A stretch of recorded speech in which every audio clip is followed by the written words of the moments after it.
অতি আসানে বাইর করেছি, আপনি শুধু মাথায় হাত বলিয়েছিলাম।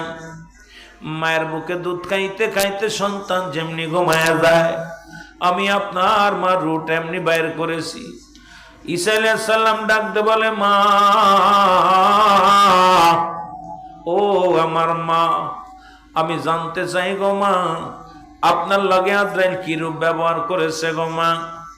ঈসা নবীর মা ডাক দে, আমার বেটা শোন, ওরে পৃথিবীর মধ্যে তোরে জন্ম দিতে যত কষ্ট অনুভব করতে পেরেছিলাম রে বাবা, তোরে জন্ম দিতে যায় যত কষ্ট হয়েছে, তার চাইতে কত গুণ কত কষ্ট যে কত বেশি হয়েছে রে বাবা, তোরে আমি বুঝাইতে পারবো না। আমার মন বলল, আমি মরিয়ামের গায়ের চামড়াটা যেন টেনে কে যেন হিসড়ে ছিঁড়ে নিয়ে গেছে, আমার গায়ের মধ্যে যেন কেমন ঝালমরিচ লাগা দিছে। আমি এত কষ্ট অনুভব করেছি রে আমার বেটা। ওর ঈসা আলাইহিস সালাম ডাক দে, কয় মারিয়াম, আমার মা, আজরাইল বলল, আপনার মৃত্যুটা সবচাইতে সব মৃত্যু হয়েছে। এই মৃত্যু যদি এত সহজ এত কঠিন হয়, যারা মৃত্যুকালে পায়খানা করে দেয়, যারা মৃত্যুকালে প্রস্রাব করে দেয়, ওরে মুসলমান কত মানুষ, আগে বললাম এই জায়গা কত মানুষের জানাজা হয়, আজকে কত মানুষের জানাজা মসজিদ মাঠে হয়, এখানে হয়, জানাজার নামাজ আদায় করা হয়, কত মানুষের বিদায় করে দেয়া হয় গো। আরে কখন যেন কে পৃথিবীর মধ্যে মারা যাবে। ঈসা আলাইহিস সালাম যাইতেছিল কবরের পাশ দিয়ে, মুসলমান হঠাৎ করে কবর থেকে এক লোক উত্তোলন করলেন, জাগতে বলে, আয় বাবা, তুমি কতদিন কবরে শুয়ে আছো? আমি 50,000 বছর বা 500 বছর কবরে শুয়ে আছি। কয় তুমি কবরের মধ্যে জান্নাতি না জাহান্নামী? কয় রব্বুল আলামিন 8টা জান্নাতের নিয়ামত আমারে দান করেছে, আমি ইন্তেকালের পরে থেকে জান্নাতের ঘিরান জান্নাতের নিয়ামত গুলো ভোগ করি। ডাকতে কয়, পৃথিবীর মধ্যে তোমায় যে মৃত্যুবরণ মৃত্যুকালে কি কষ্ট হয়েছিল? ওই লোকটা বলে, নবী ঈসা রে, আমি এই 500 বছর আগে ইন্তেকাল করেছি, এখনো আমার মৃত্যু যন্ত্রণা গা থেকে যাই নাই। এই মরণের পেয়ালা পান করতে হবে, তারপরে কেন আপনি সুদ খান? তারপরে আপনি কেন ঘুষ খান? তারপরে কেন আপনি জিনা ব্যভিচার করেন? তারপরে কেন আপনি মানুষকে ঠকান গো? এই পৃথিবী যদি চিরস্থায়ী না হয়, এই ক্ষণস্থায়ী পৃথিবীর জন্য কতই না দুই নাম্বারি করলাম, কতই না দুনিয়ার মধ্যে রং তামাশা করলাম, কতই না রং তামাশার মধ্যে মেজে রইলাম। আমি আপনাদের অনুরোধ করে যাব, যেহেতু দুনিয়া আপনার নয়, এই নিষ্ঠুর পৃথিবী শুধু ভোগ করতে জানে, ছাড়তে জানে না।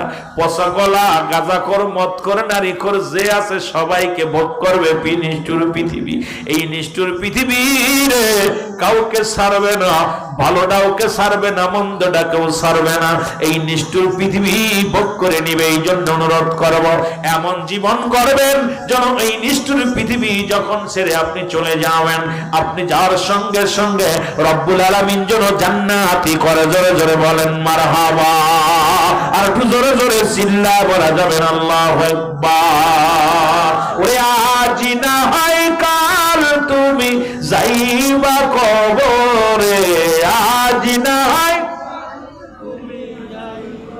কবরে যাবার কালে দেখবে চেয়ে গো তোমার সবই রইল। একটু জোরে জোরে বলেন, তোমার সবই রইল পড়ে, মরার কালে দেখবে চেয়ে গো তুমি যাবার কালে। তোমার দাদাই গেছে বাবাই গেছে কেউ আসলো না ফিরে, দাদাই গেছে বাবাই গেছে কেউ আসলো না ফিরে। তোমার তো যাইতে হবে রে বাইরে, তোমার তো যাইতে হবে রে। এ দুনিয়ার মুসলমান এই মরণের ভয় যাদের অন্তরে নাই রে, এই মরণকে নিয়ে এখন টিকটক করা শুরু করেছে।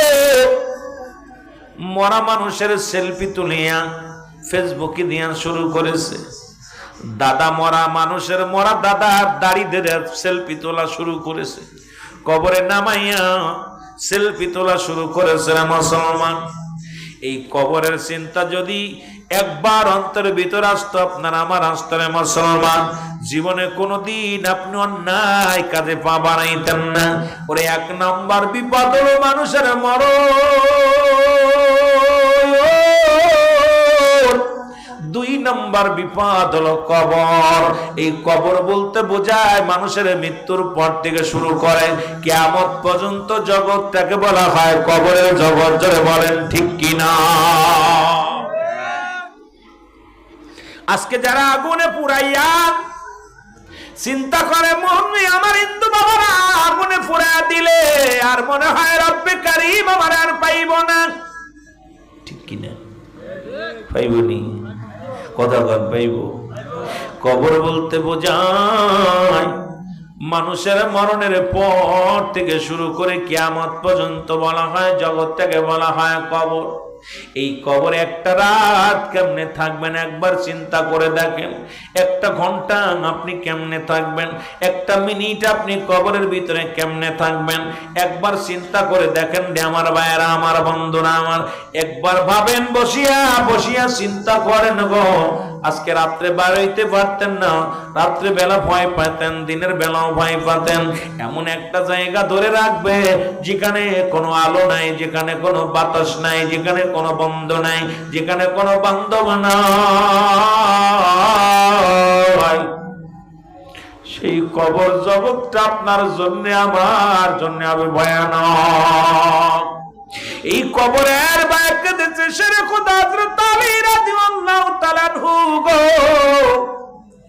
একদিন হযরত আলী রাদিয়াল্লাহু তাআলা রাস্তা দিয়ে রওনা হয়ে গেলেন। পথের মধ্যে একটা যুবকের বালক ছেলের সঙ্গে দেখা হলো। এই বালকের হাতে তেলের বোতল ছিল। ওই বালকের গায়ে ধাক্কা লেগে হযরত আলীর সঙ্গে ধাক্কা খেয়ে তেলটা পড়ে গেল। বালক ডাকতে বলে আলী, ডাকতে বলে কে গো তুমি আমার তেলটা ফেলাইয়া দিলা, এটা আমার মায়ের আমানত, তুমি ফেলাইয়া দিলা। ডাকতে বলে বালক রে তুমি আমার শোনো না, আমি হইলাম শেরে খোদা হযরত আলী রাদিয়াল্লাহু তাআলা আনহু, যার ভয়ে মাস্টার ইবলিস ঢুকতে পারে না রাস্তা দিয়া, যার ভয়ে মুসলমান শুনে নাও, যার ভয়ে থরথর করে কাঁপে এলাকার মানুষগুলো। আমি আমি আমি আলী, শুনে নাও আমি আলী। ডাকতে বলে বালক, ডাকতে বলে আলী রে তুমি যে কেউ যে কোনো মস্তান হও না, যাই হও না কেন, আমি আমার তেলটা চাই। হযরত আলী কি করলেন, বালকের কথার উত্তর দিলেন না। মাটিগুলো ধরে একটা জোরে একটা কি মারলেন, মুসলমান একটা টিভি মারলেন, সমস্ত তেল মাটিতে ছেড়ে দিলেন। বালক তেলটা পায় বড় খুশি হয়ে গেলেন। বালকটা তেল নিয়ে রওনা দেয়। এবার বালকটা খুশি হয়ে রওনা দিছেন, পিছন থেকে মাটি ডাকতে আলী, ডাকতে বলে আলী, একবার নয় দুবার নয় তিনবার ডাকতে বলে আলী, ও আলী।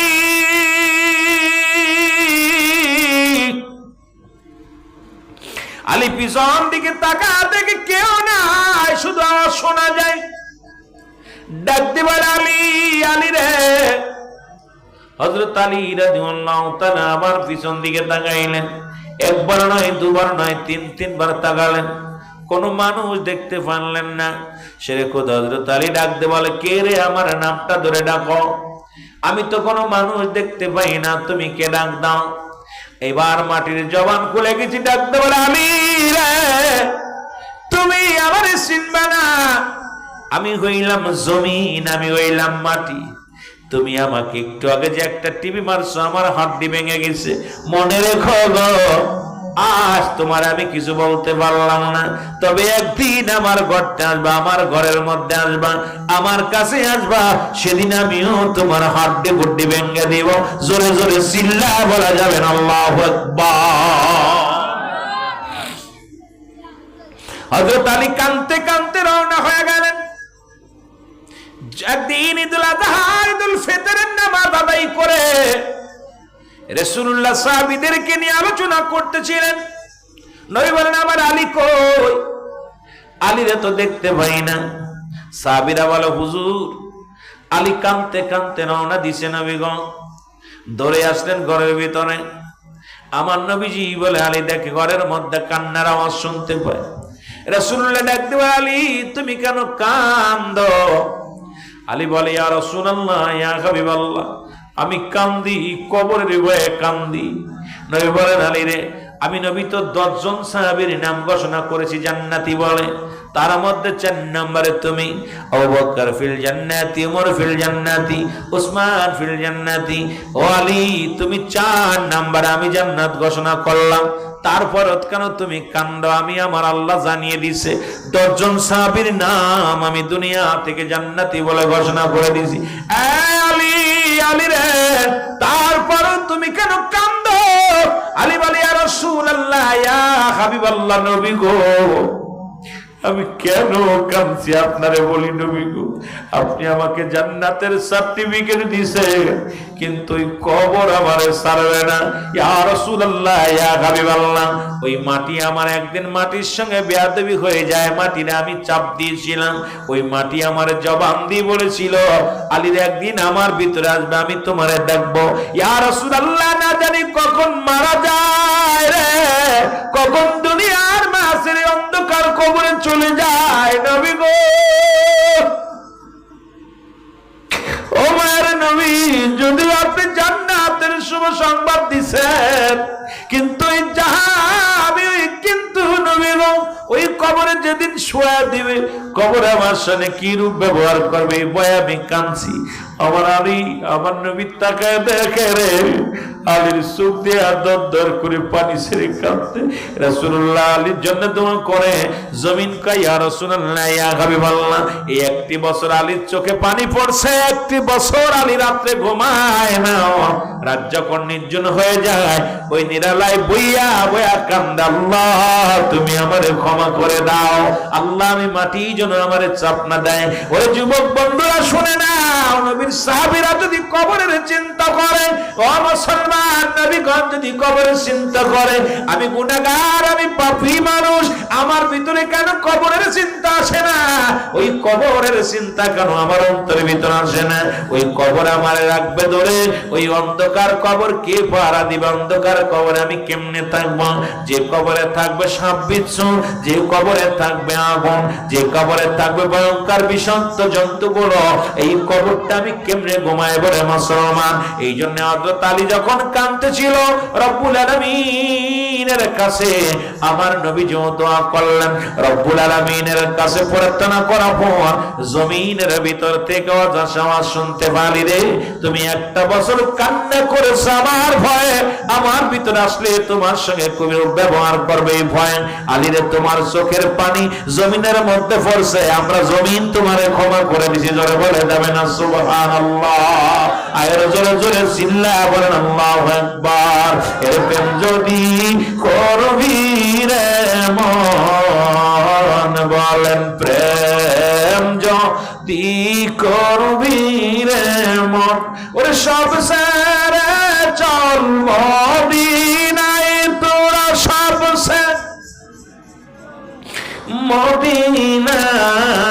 মদিনায় আমার দয়াল নবী যেই দেশে ঘুমায় আমার মায়ার নবী জোরে জোরে বলেন আমার দয়াল নবী যেই দেশে ঘুমায় আমার জিন্দা নবী। ও তোরা দেখলে সবই পাগল হবি, দেখলে সবই পাগল হবি, কাঁদবি বসে নিরালায়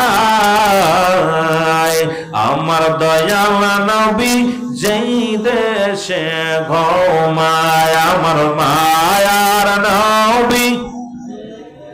একটু জোরে জোরে বলেন আমার দয়াল নবী যেই দেশে ঘুমায় রে প্রেম যদি করবি রে মন বলেন প্রেম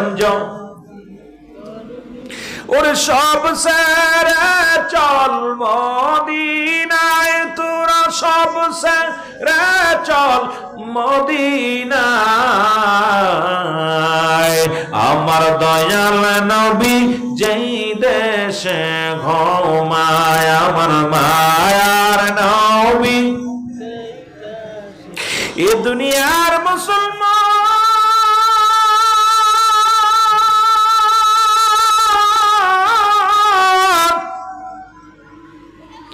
এই কবরে যেদিন রেখে দিবে রে সর্বপ্রথম কবরে একজন ফেরেশতা আসবে নাম তার নোমান ফেরেশতা জোরে বলা যাবে না আল্লাহু আকবার নাম কি নোমান ফেরেশতা আমরা মনে করি কবরে শোয়াইলে মনকার নেকির ফেরেশতাই বলে মুসলমান মনকার নেকির আসার আগে একজন ফেরেশতা আসবে তার নাম হলো নোমান ফেরেশতা এই নোমান ফেরেশতা ডাক দিয়ে বলবে মুসলমান ডাক দিয়ে উঠাইবে বলবে বান্দা ওঠো বান্দা উঠবে রে বাবা উঠিয়া এবার উঠাইবে যেমন স্বপ্নের মধ্যে দেখবেন পুলিশে দাবড় দেয় মুসলমান আমরা কি করি চোরে দাবড় দেয় ডাকাতি দাবড় দেয় সন্ত্রাসী দাবড় দেয় কবর জগৎটা কিন্তু এইভাবে হবে রে মুসলমান শুনে নাও আর কবরে কোনো সকাল আর বিকেল নাই সকাল আর রাত আর দুপুর নাই কবর হলো শুরু হলো কিয়ামত পর্যন্ত শেষ এই দিন পর্যন্ত আপনাকে কবর জগতে থাকতে হবে রে বাবারা আমার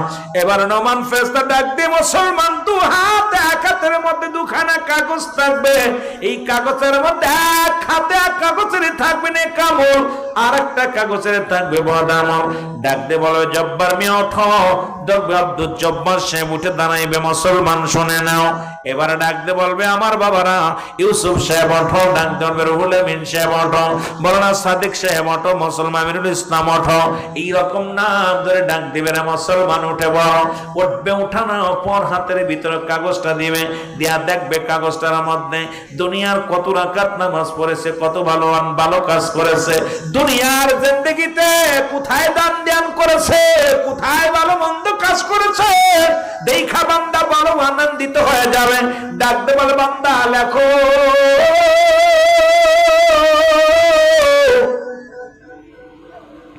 ও বান্দা তুমি লেখা দাও বান্দা বলবে আমি লিখবো কেমনে আমার কাছে তো কোনো কলম নাই বলে বান্দা রে তোমার কলম হলো ডান হাতের শাহাদাত আঙ্গুল মোবারক জোরে জোরে চিল্লায় বলেন মারহাবা আর একটু জোরে জোরে চিল্লায় বল আল্লাহু আকবার ডান হাতের শাহাদাত আঙ্গুল মোবারক হবে কলম পালানোর কোনো পথ নাই এই দুনিয়ার মধ্যে মূর্খ থাকলে টিপসই দেন আমি লিখতে পড়তে জানি না কবরে কজন আফিল চলবে না যার যার আমল নামা তার লেখা লাগবে আমার আমল নামা আমার নিজের লেখা লাগবে আপনার আমল নামা আপনার নিজের লেখা লাগবে না মুসলমান এবার নোমান ফেরেশতা ডাকতে বল বান্দা এই নাও তোমার কলম এই কলম দিয়া লেখো আজকে ডান হাতের আঙ্গুল আমরা এই আঙ্গুলের মধ্যে কেউ খায় সুন খায় কেউ আঙ্গুলের মর্যাদা জানি না এই হাত দিয়ে কত ঘুষ লেনদেন করি এই হাত দিয়ে কত না বিনা অন্যায় কত মানুষের অন্যায় ফাঁসি দিই এই হাত দিয়ে কত না অপরাধ জগতে জড়ায় গেছি রে মুসলমান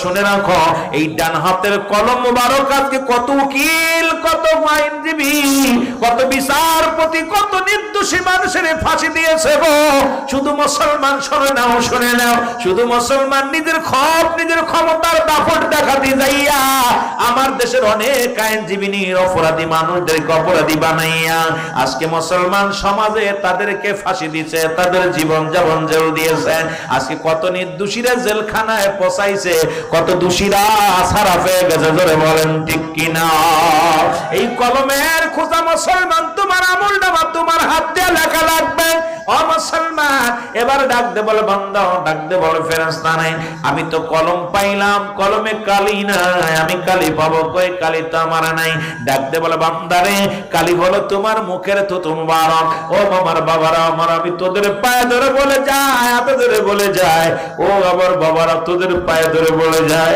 আজ থেকে প্রতিজ্ঞা কর জীবনে আর মুখের মধ্যে বিড়ি সিগারেট দিবি না এই মুখের মধ্যে আর গাঁজা দিবি না মুখের মধ্যে আর হারাম জিনিস বক্ষণ করবি না ওরে মায়ের গর্ভে টাকা কালি নেই আমার আল্লাহ রাব্বুল আলামিন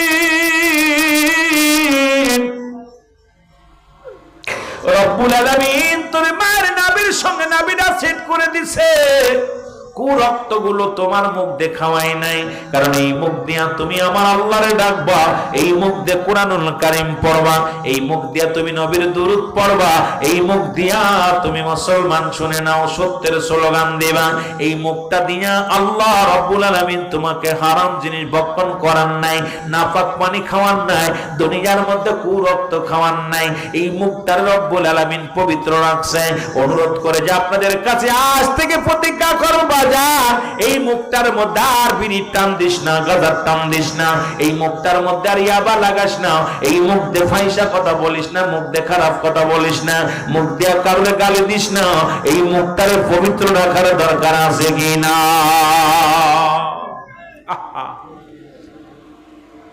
এই মুখটারে আল্লাহ এত সুন্দর পবিত্র রাখছে, সেই মুখটা গালটার ভিতরে কেমনে?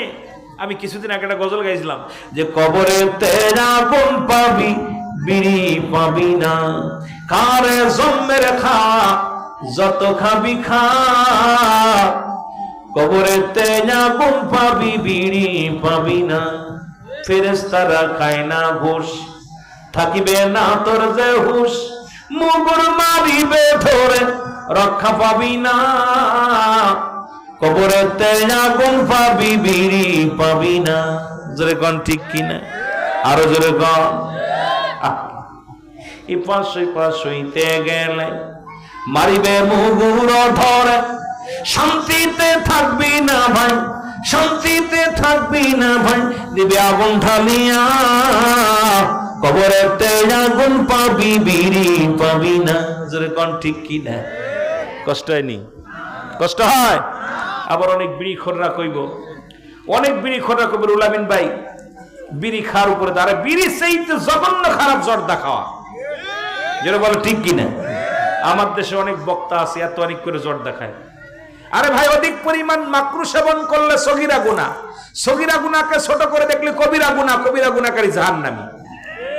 এখন এই নিজে হারাম খায় আর একজনকে কেমন হারামের বিরুদ্ধে ওয়াজ করবে?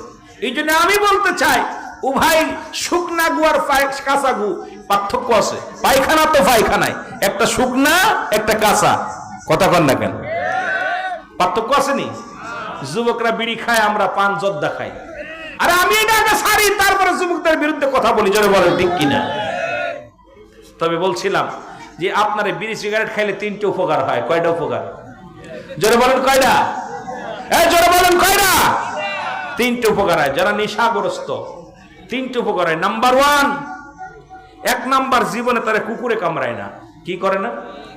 কুকুরে কামড়ায় না। কারণ যারা বেশি পরিমাণ মাদক সেবন করে, এই মানুষগুলো বুড়া হয়ে যায়। কি হয়ে যায়? বুড়া হয়ে যায়। জোরে বলেন কি হয়ে যায়? ভাই সেরা দিবনি, কথা বলেন না কেন? কি হয়ে যায়?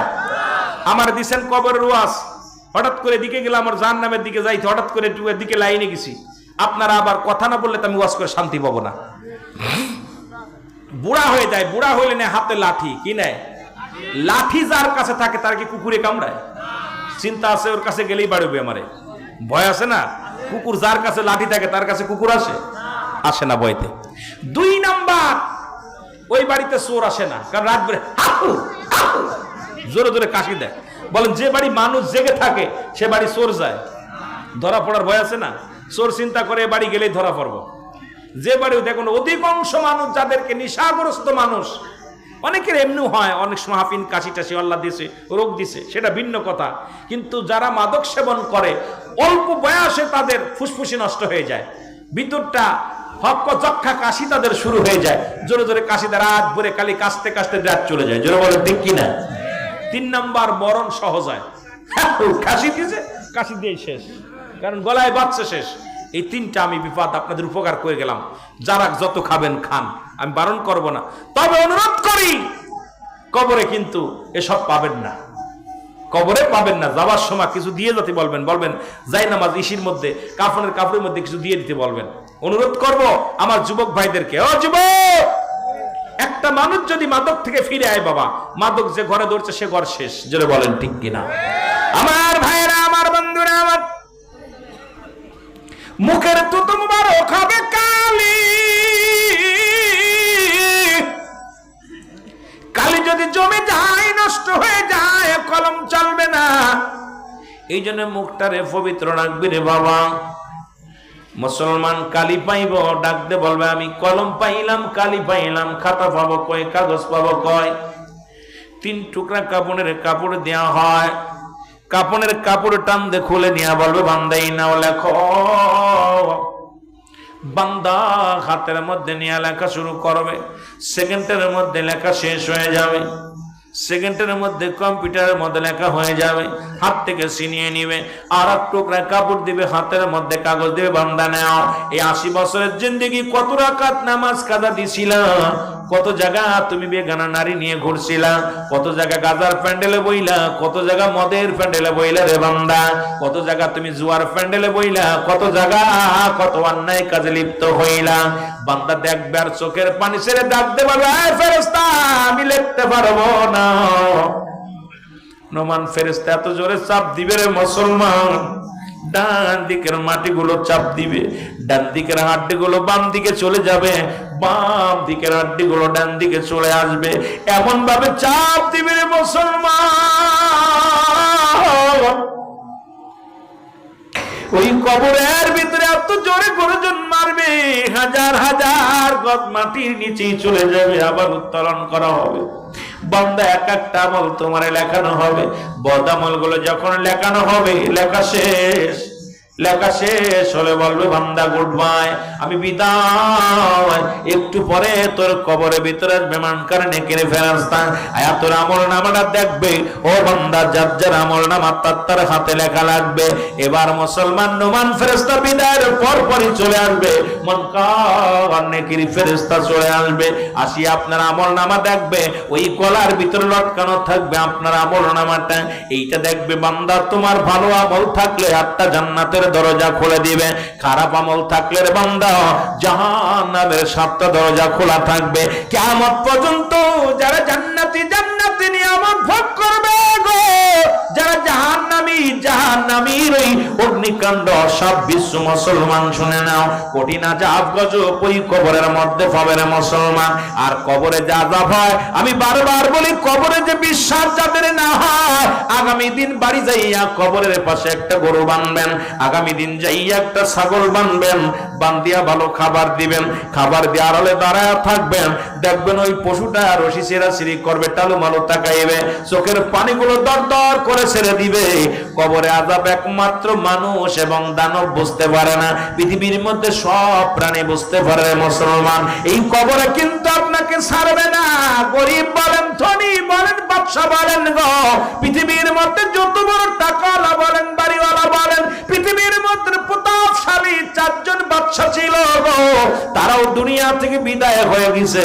মুসলমানদের মধ্যে 2 জন, একজনের নাম বাদশা মুসলমান, শুনে নাও। মুসলমান একজনের নাম হলো বাদশা সুলাইমান, পয়গম্বর সুলাইমান। 2 নাম্বার হলো মুসলমান বাদশা জুলকারনাইন, আল্লাহ তারে 1600 বছর হায়াত দান করেছিল। এই পৃথিবীর মধ্যে মানুষটা লম্বা ছিল 48 হাত লম্বা, এই মানুষটা এত বড় লম্বা ছিল বাদশা জুলকারনাইন। মুসলমান শুনে নাও, আল্লাহ তারে পৃথিবীর পৃথিবীর খলিফা বানিয়ে দিয়েছিল, 1600 বছর হায়াত দান করেছিল। একদিন নয়, 2 দিন নয়, 1600 বছর দুনিয়ার মধ্যে হায়াত ছিল। আপনার আমার হায়াত মাত্র 40 বছর, 50 বছর, তারপরে এত মস্তানি কেন মুসলমান? তাই তো বাদশা সিকান্দার বলে, বাদশাহ ফকির হ্যায় সবকো একই ঠিকানা। ধনী মারা গেলেও যে কবর, বাদশা মারা গেলেও যে কবর।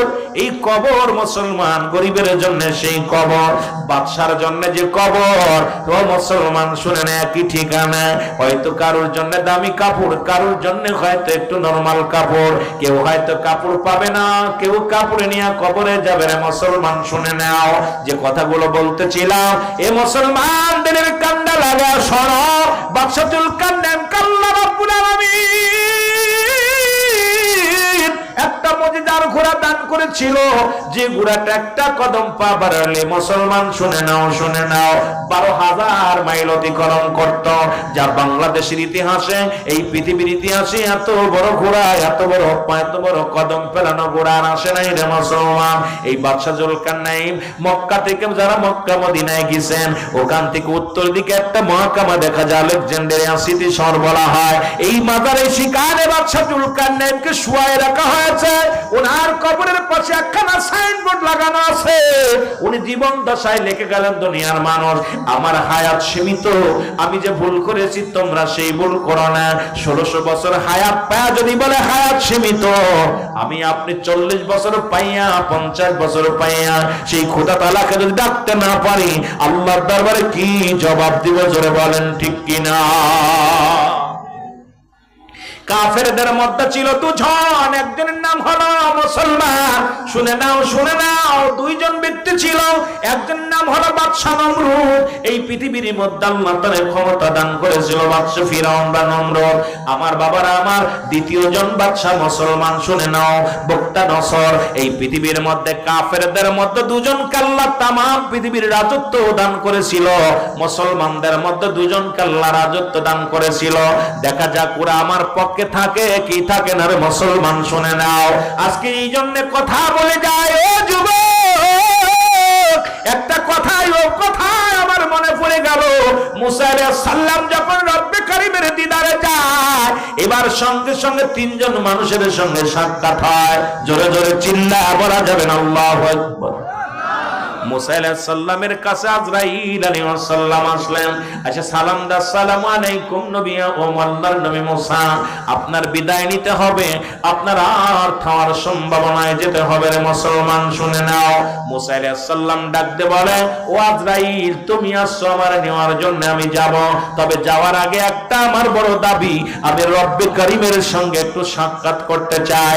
কারণ আমি একাধিকবার, কারণ জিবরিল আমিন এই পৃথিবীর মধ্যে আদম আলাইহিস সালামের কাছে আছে 12 বার, ইদ্রিস আলাইহিস সালামের কাছে আছে 4 বার, ইব্রাহিম আলাইহিস সালামের কাছে আছে 42 বার, মুসা আলাইহিস সালামের কাছে আছে 754 বার, আর আমার আপনার নবী রাহমাতুল লিল আলামিনের কাছে আছে মাত্র 24,000 বার। জোরে বলেন মারহাবা। আর তুই জোরে বল আল্লাহু আকবার। মুসা আলাইহিস সালাম ডাক দিয়ে বলে,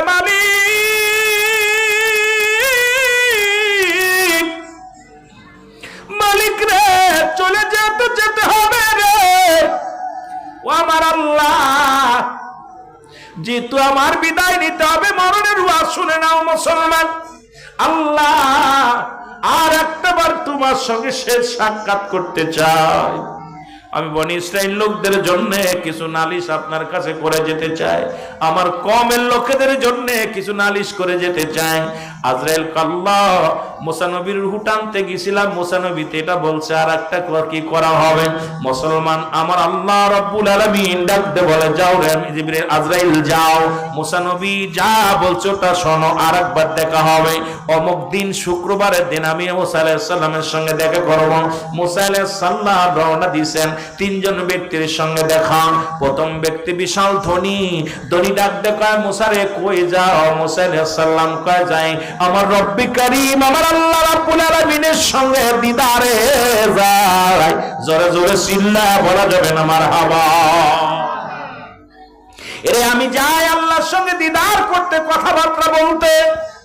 ও নবী মুসা, তুমি যাইতেছো রব্বে কারীমের সঙ্গে সাক্ষাতে, একটা নালিশ দিব, তোমার আল্লাহরে জিগাইবিনি, আল্লাহ আমার দুনিয়ার মধ্যে এত ধন সম্পদ দান করলো, এই যে ধন সম্পদের পাহাড় আমারে দান করেছে, কোন আমলটা করলে এই ধন সম্পদ কমে যাবে আমার দুনিয়ার মধ্যে, এই ধন সম্পদ গুলো থাকবে না, সব শেষ হয়ে যাবে, সেই আমলটা জেনে আসবো।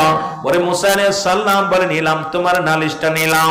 এরপর আর একজনের সঙ্গে দেখা, ডাকতে বলে, নবী মুসা রে, আরে আমি হইলাম একজন মেয়ের সঙ্গে দেখা, 2 জন পুরুষের সঙ্গে দেখা। ডাকতে বলে, নবী মুসা কই যাও? কয় রব্বে কারীমের সঙ্গে সাক্ষাতে যাই তোর ভারে। বলে, মুসা রে, আমার একটা নালিশ আছে রে, নিয়ে যাও। আমি গরিব, পৃথিবীর মধ্যে সব চাইতে গরিব, আমার মতো গরিব আর কেউ নাই, তোমার আল্লাহরে জিগাইবানি রে, কোন আমল করলে, কোন কাজ করলে আমি ধনী হয়ে যাব, বিশাল সম্পদের মালিক হয়ে যাব, এইটা তোমার মৌলারে জিগাইবানি। এ মুসলমান কয় নিলাম তোমার নালিশটা নিলাম। তৃতীয় আর একজন ব্যক্তি যার হাত নাই পা নাই, রে মুসলমান শুনে নাও আমার বাবারা, আমার হাত নাই পা নাই, জমিনের মধ্যে আল্লাহর নামে পাগল, এই প্রতিবন্ধী ডাকতে বলে নবী মুসা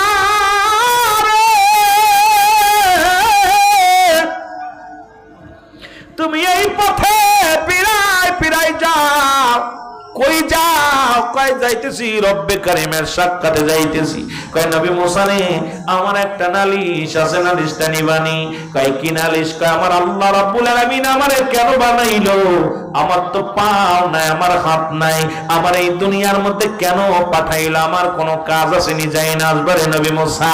মুসা কয় নিলাম তোমার নালিশটা। এবার মুসা আলাইহিস সালাম চলে গেলেন রব্বে কারিমের সঙ্গে সাক্ষাৎ করতে।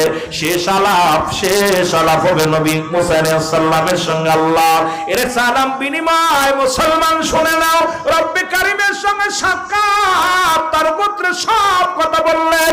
আমার রব্বে কারিম ডাক দে কয় নবী মুসা রে, ও নবী মুসা, তুমি যদি মন চায় আরো 200 বছর বাঁচতে পারো, 50 বছর বাঁচতে পারো, 50, 800, 100 বছর বাঁচতে চাও, যদি বাঁচতে পারো। মুসা আলাইহিস সালাম বলে আমার আল্লাহ তারপরে কি হবে জানতে চায়। বলে তারপরে তোমার মরণের পেয়ালা পান করতে হবে। নবী মুসা ডাক দে কয় রব্বে কারীম, আরে 50 বছর বেঁচে থেকেও যদি মরতে হয়, তাহলে আর 50 বছর বেঁচে থেকে আমার লাভ নাই রে। আমি বুড়া হয়ে গেছি, এত কষ্ট করে আর খাইতে ভালো লাগে না, কষ্ট করে চলতে ভালো লাগে না। মরণ যেহেতু হবে, তাহলে আজরাইলকে পাঠায়া দিও তোমার সাক্ষাতের পরে। জোরে জোরে চিল্লায়া বলেন মারহাবা। আল্লাহ কয় মুসা কতদিন থাকবা? থাকতে পারো, আরো 50 বছর বাঁচবা, 100 বছর। নবী মুসা কাল্লা এরপরে কি হবে? কয় তারপরে মরতে হবে। আরে ডাক্তার, এত ডাক্তার বিদেশে লন্ডন আমেরিকা নিয়ে চিকিৎসার জন্য, হয়তো 6 মাস, হয়তো 1 বছর, ঠিক কি না? কয় বছর? 6 বছর, 1 বছর, 5 বছর, তারপরে কি হবে? মরণ হবে। আরে আগে নামাজ ধর, হালাল খা, আল্লাহর জিকির কর, সত্য রাসূলের তরিকা মতো চলে, একজন বলেন ঠিক কি না? ওদিকে খোঁজ নাই, এমবিবিএস ডাক্তার দেখাইতেছে, ঠিক আছে দেখা। আল্লাহ কয় তোরও বাসায় রাখলাম, ঠিক আছে, আরো 40 বছর পাপ কর, কত পারবি কর, 5 বছর কর। ও মরা থেকে বাইসা আরো দুনিয়ার মধ্যে বেশি চক্রবৃদ্ধি সুদ খায়। আমার দেখা মতে কয়েকটা একদম মরা মানুষ আল্লাহ বাঁচায় দিছে। আমার এলাকায় একটা আছে, আয় আল্লাহ বলছিস, ডাক্তার বলছে আর 1 মাস বাঁচবে, ভালো মন্দ খাই গিয়া, রব্বুল আলামিন দয়া করছে বেঁচে গেছে, বাইসে এখন সবচেয়ে বড় সুদ করেছে সে। কথা বুঝেননি? নামাজে যাই না, 1 ওয়াক্ত নামাজ পড়ে না। একদিন জিগাইতেছি, নাম হলো বাবু। আমি কই মিডিয়াতে যাচ্ছে, কথা বোঝেন ভালো করে, মিথ্যা হইলে তো মিডিয়ায় ধরবে, ভালো করে শুনেন। আমি ভাই তুমি আগেতে মসজিদে পড়ে থাকতা, অসুস্থ হয়ে পেট টেট ফুলে গেল, তা তুমি এই সুদ কারবার ছাড়তে পারলা না এখন? কয় ভাই আমার ভাল লাগে নামাজ কালাম পড়তে। আমি ভাল কি বললা? এক সময় আল্লাহরে ডাকতে ডাকতে তসবিহ হাতে নিয়ে শুইলা ফেলাইছো, হাত ছুঁড়া গেছে, কড়া পড়া গেছে, আর যেই তুমি ভালো হইছো আল্লাহরে ডাকা বাদ দিছো। জোরে বলেন ঠিক কিনা? আমার বাবারা, এই জন্য আমি অনেক ছেলের আছে পরীক্ষার আগে সিজদা দিতে দিতে কপালে দাগ পড়ে যায়, যেই পরীক্ষায় ফেল করে লেখাপড়া বাদ, আর পাশ করলো লেখাপড়া বাদ, নামাজ বাদ। জোরে বলেন ঠিক কিনা? আইরে নামাজ আল্লাহর দোষ, আল্লাহ আমার দিক তাকায় না। আরে পড়া পড়া তুই তো লেখিস নাই, পাশ করবি কেমনে? জোরে বলেন ঠিক কিনা? লেখে নাই তো, একটা করে হরফ পড়লে, একটা করে হক্কর পড়লেও পাস করতে পারে। 365 হক্কর মুখস্থ হয়, ও তো পড়ে নাই, বইসাই খালি মোবাইল টিপছে। জোরে কন ঠিক কিনা? বইয়াই খালি মোবাইলে, আহা ও পাস করবে কিরাম? যে একটা করে হরফ যদি পড়তো, কয়টা বছরে কয়দিন? হ্যাঁ জোরে বলো, কয়শো দিন? 365 হক্কর মুখস্থ, ও তো একটাও পড়ে নাই। ও দিছে ফাঁকি, ও দিছে ফাঁকি, আর আল্লাহর দোষারোপ করে আল্লাহ আমার দিক তাকায় নাই। তাকাবে কেমনে? ভরা ভরা তোর দিক, তুই তো আল্লাহর দিকে চিনি না। যারা বলে ঠিক কিনা? মুসা আলাইহিস সালাম কথা আল্লাহ এই কয়দিন বাঁচা পর যদি মরতে হয় তাহলে আর বেঁচে থেকে লাভ নাই, নিয়ে যাও, দরকার নাই। তবে একটা নালিশ, 2টা নালিশ। একটা প্রথম নালিশ আমি জানতে চাই, নালিশটা হলো ওই লোকটার 3টা নালিশ, 3টা লোক আমার কাছে নালিশ দিচ্ছে, 3টা লোকের নালিশ নিয়ে আইছে আপনার কাছে, প্রশ্ন নিয়ে উত্তর নেওয়ার জন্য আসছি। আল্লাহ কয় কি প্রশ্নের উত্তর নিবি বলো? এক নাম্বার প্রশ্নের উত্তর আল্লাহ, একজন ধনীর সঙ্গে দেখা হলো, ধনী বলতেছে কি কাজ করলে তার ধন সম্পদ কমবে এইটা তারা জানাই দিতে বলছে। এখন আমি আপনার কাছে জানতে চাই ওই লোকটা কি আমল করলে ধন সম্পদ কমে যাবে? আল্লাহ বললেন মুসারে তুমি যা বলো ওই লোকটা যেন আজ থেকে কোনো যেন শুকরিয়া আদায় না করে, আমার শুকরিয়া যদি আদায় না করে, আলহামদুলিল্লাহ এই শুকরিয়া যদি আদায় না করে ওর ধন সম্পদ সব কমে যাবে। জোরে বলেন না মারহাবা, আরো জোরে বলে মারহাবা। দ্বিতীয় লোকের বলতেছে আল্লাহ, দ্বিতীয় যে ব্যক্তি গরিব মানুষ, এই লোকটার ঘর দরজা সামান্য একটা কুড়ে ঘর আছে, কিচ্ছু না, এই লোকটা বলছে সে ধনী হবে কেমনে? আল্লাহ কয়েছে মুসারে ওরে যায় বলবা সেজন্য বেশি বেশি আমার শুকরিয়া আদায় করে। জোরে বলেন না সুবহানাল্লাহ, আরো জোরে কর না। নিচে প্রশ্ন উত্তর পাইছে। 3 নাম্বার প্রশ্ন আল্লাহ, ওই যে একটা হাত নাই পা নাই ওই লোকটারে তুমি কিয়াতে বানাইছো, এই দুনিয়ার মধ্যে কেন পাঠাইলা? ওদের কোনো কাম আছে? না পারে বোঝা টানতে, না পারে হাঁটতে, না পারে চলতে, এই লোকটারে তুমি কেমনে বানাইলা? আল্লাহকে ওরে বানাইছি আমি জাহান্নামের ছিদ্রা ফুটা বন্ধ করার জন্য। আল্লাহু আকবার বলেন না। জাহান্নামের মধ্যে কিছু ছিদ্রা আছে, এই ছিদ্রাগুলো বন্ধ করার জন্য বানাইছি। মুসা আলাইহিস সালামের চোখ দিয়ে পানি আসে, আল্লাহ এই লোকটার পাও নাই হাত নাই, এই লোকটারে তুমি জাহান্নামের ছিদ্রা বন্ধ করবে, এই উত্তর আমি কেমনে দিব যায়া? ওই লোকটার যদি উত্তরটা দিই ওই লোকটা কষ্ট তো পাবে, বিশাল কষ্ট পাবে। তা উত্তর দেওয়ার জন্য আসছে, কয় মালাকুল মউত তাই বেরবে।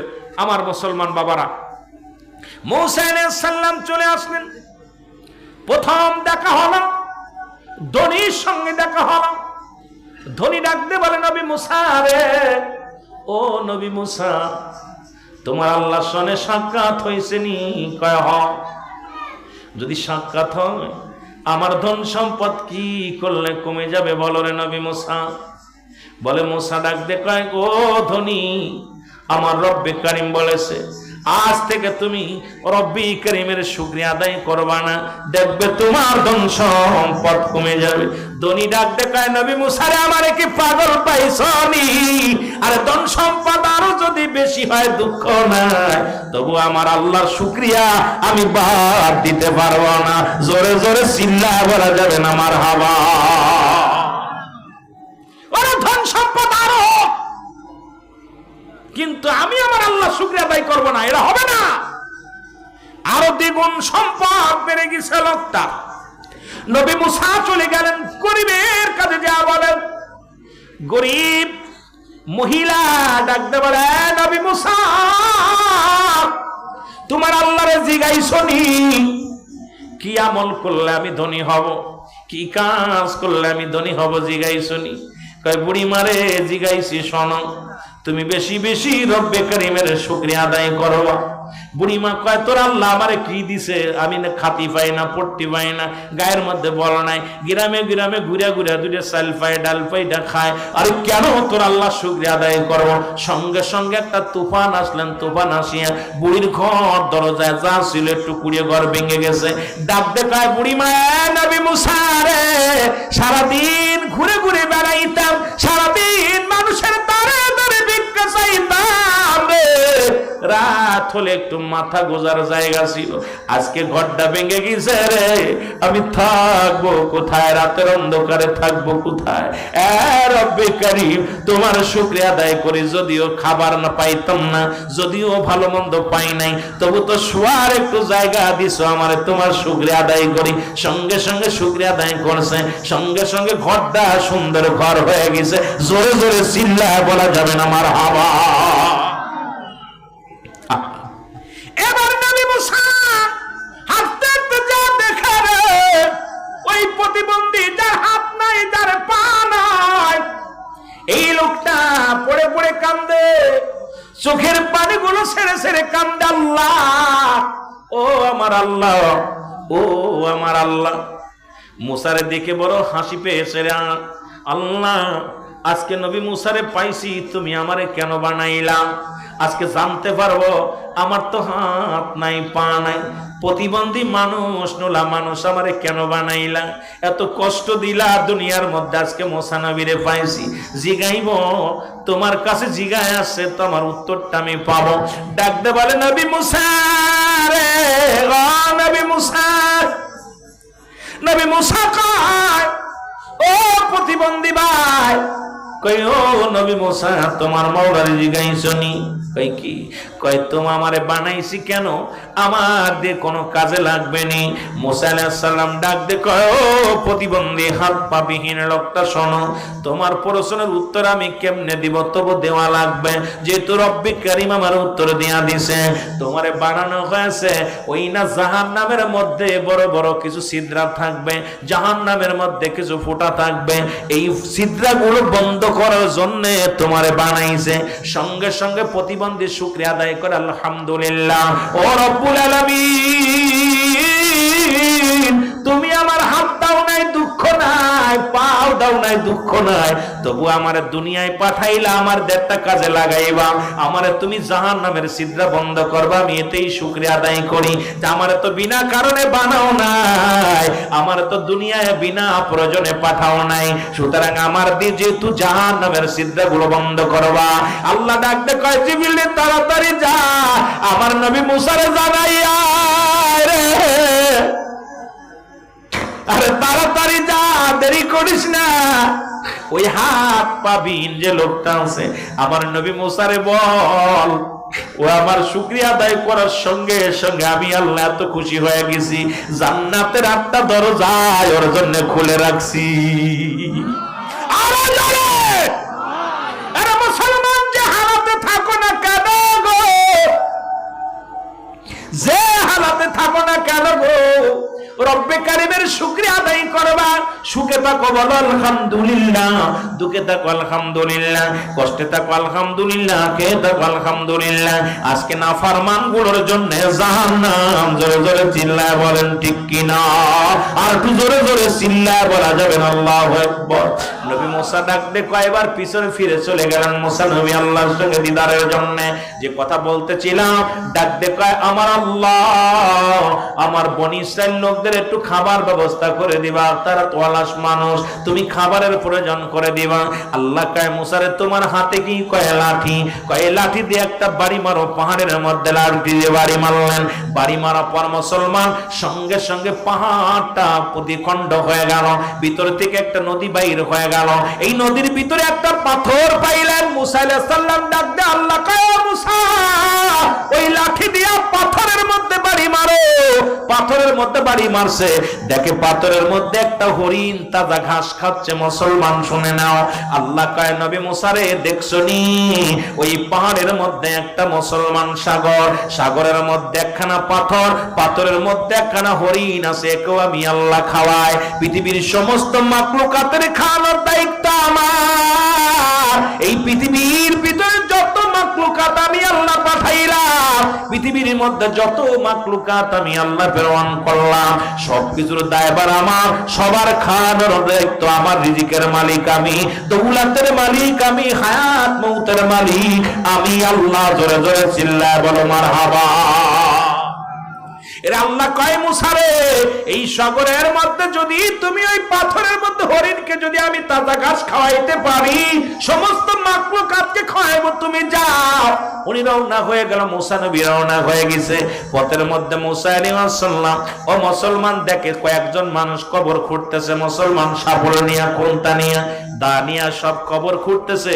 মুসা আলাইহিস সালাম তাকায় দেখে নির্জন পাহাড়ের মধ্যে কারা যেন কবর খনন করতেছে। যায় মুসা নবী সালাম দেয়, দিয়া বলে ভাই রে আপনারা কবর খনন করেন, কেউ কি মারা গেছে? কয় হ্যাঁ আমাদের মহল্লা একজন মারা গেছে, তার জন্য কবর খনন করা হয়।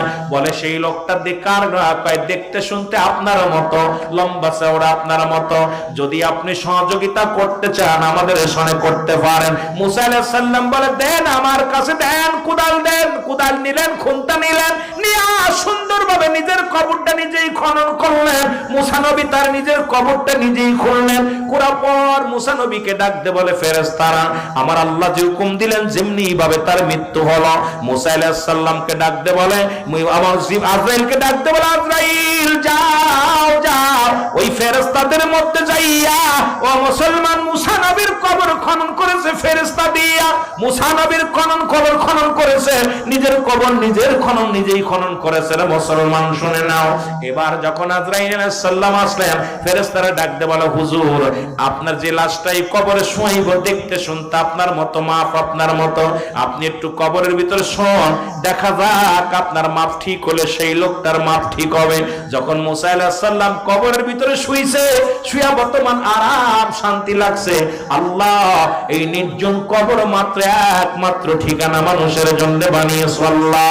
সঙ্গে সঙ্গে আজরাইল আলাইহিস সালামকে আল্লাহ পাঠিয়ে দিয়েছে জান্নাত থেকে একটা মুসলমান আপেল পাঠিয়ে দিয়েছে। আপেল ফলটা যখন মুসা আলাইহিস সালামের হাতের মধ্যে দিয়েছে, মুসা আলাইহিস সালাম যখন আপেলটা খাবার খাইতে গেছে, আজরাইল আলাইহিস সালাম সঙ্গে সঙ্গে প্রবেশ করেছে। প্রবেশ করিয়া মুসা আলাইহিস সালামের জানটা বাইর করে নিয়ে গেছে। আমার বাবারা আমার, আজ পর্যন্ত মুসা আলাইহিস সালামের কবর অনেকে আন্দাজের পর একটা জায়গা ঘিরে রাখছে। আজ পর্যন্ত কেউ বলতে পারে না মুসা নবীর কবরটা নির্ধারিত কোন জায়গা। একটা বিশাল এরিয়া বানাইয়া মুসা নবীর কবরটা মনে করিয়া রাখছে। কারণ মুসা আলাইহিস সালাম যে রাস্তা দিয়া ওই তুর পাহাড়ে যাইতেন, অনেকের ধারণা এখানে কবর আছে, এই জন্য মুসা আলাইহিস সালামের কবরটা অনেক জায়গা নিয়ে ঘিরে রাখছে রে মুসলমান। এই জন্য আমি আপনাদেরকে বলতে চাই, যেখানে থাকেন না কেন গো, মালাকুল মউত যখন আসবে রে, পালানোর মতো পথ থাকবে না। কত মানুষ বাজারে যাইতে যায় মারা যায়, কত মানুষ খাইতে যায় মারা যায়, কত মানুষ গমের ঘরে মারা যায়, কত মানুষ চাকরিজীবী নামাজের মধ্যে যায় মারা যায়, সিজদাগত অবস্থায় মারা যায়। যে যে হালাতে যার মৃত্যু যেখানে লেখা থাকবে, ঠিক সেইভাবে তার মৃত্যুবরণ করা লাগবে। জোরে জোরে চিল্লায় বলা যাবে না, ঠিক কিনা? আমার মরণ